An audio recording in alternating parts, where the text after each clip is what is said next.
Hi, this is Nicholas Olson, and this is my peer review assignment for the Introduction to Music Production course, Week 2. Today I'm going to be showing you how to create a comp track based on multiple takes of a recording I'm going to do with a guitar.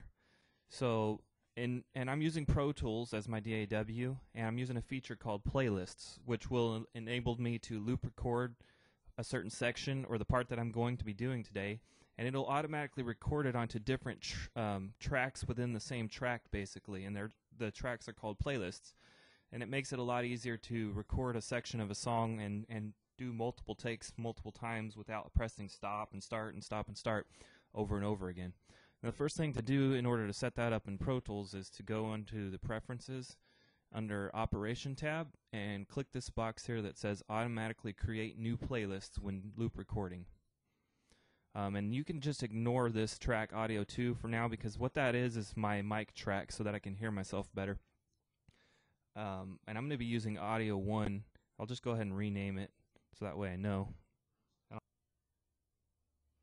Now, the other thing I want to do before I get started, though, is to make sure that I have a click track, and I'm going to set the tempo to what I want it at. And also make sure that the grid is turned on, because it's a very useful way to record it when you're going to be doing comp tracks. So that way each section is going to line up with the grid properly. So when you cut and paste, everything is going to be all in time. So grid is very useful for when you're doing your basic recording. I hit Control and the number 1 on the numeric keypad in Pro Tools, and it brings up the transpose window here. And I'm going to turn count off on, and it's set to 1 bar, so that way I know when after 1 bar of a click, then it's going to start recording. I want to loop record, and I'm just going to do 4 bars, and then I'm going to hit record, and it's going to do a 1 bar count off.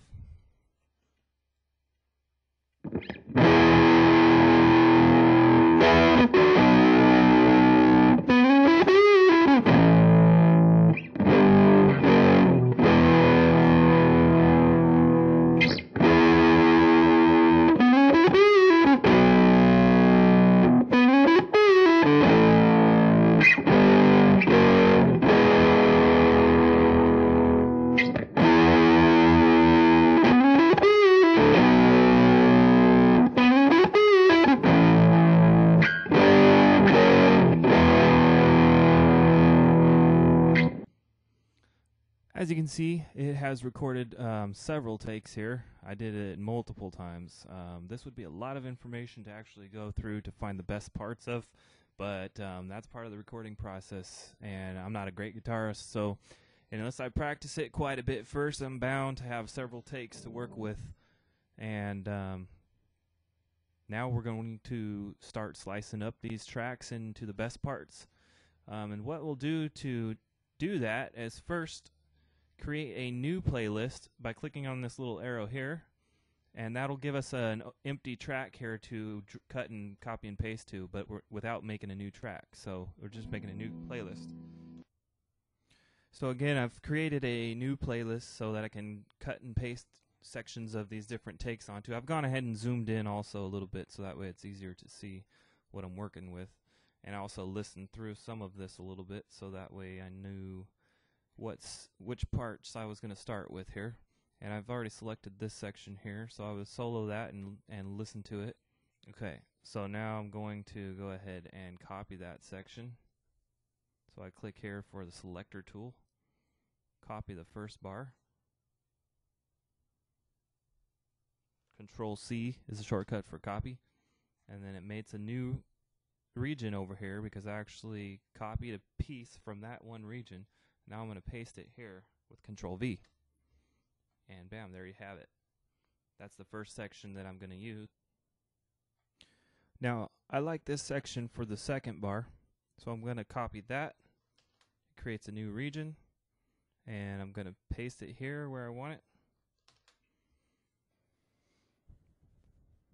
Now, I'm going to select this section here for the third part of my comp track, and now another way to move it up without Control C copy would be to right click it and then copy selection to main playlist. And when I click that there, it's going to move it right up there. And I also already listened through, and I like this last section from part 9, so I'm going to do the same thing with that. Copy selection up to main playlist, and there it is. Now, I'm also going to zoom in a little bit here. I'm going to put it in slip mode, and I'm going to apply crossfades at each junction here, because otherwise we would probably hear some clicks or pops that don't quite sound very appealing. In Pro Tools, I just hit Control F to do a crossfade, and I'm going to leave it on the default. I'll do the same thing here. I'll do the same thing here. And last but not least, I'm going to do a crossfade at the end here. And then I'll zoom back out. I'm going to put it back into grid mode. Now, the last thing I'm going to do is I'm going to select this entire comped track, and I'm going to group it together. Right-click on it, click Group, and it creates a new region, which combines all of those separate spliced pieces, including the fades, and combines them all into one.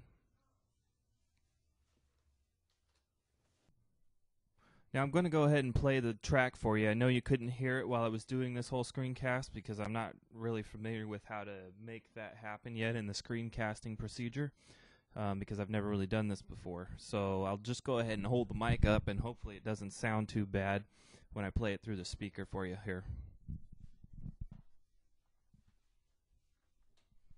And I'm going to put it on loop playback and highlight the section here that I want to loop because that's going to sound better. Oops. Didn't mean to do that.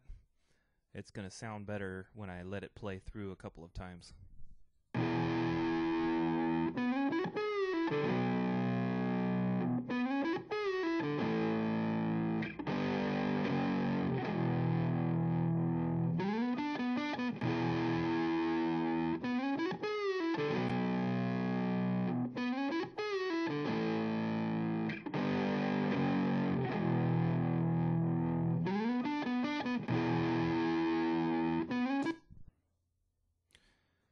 Thanks again. This is Nicholas Olson again with a week 2 assignment for the Introduction to Music Production course, and I did a demonstration on how to create a comp track.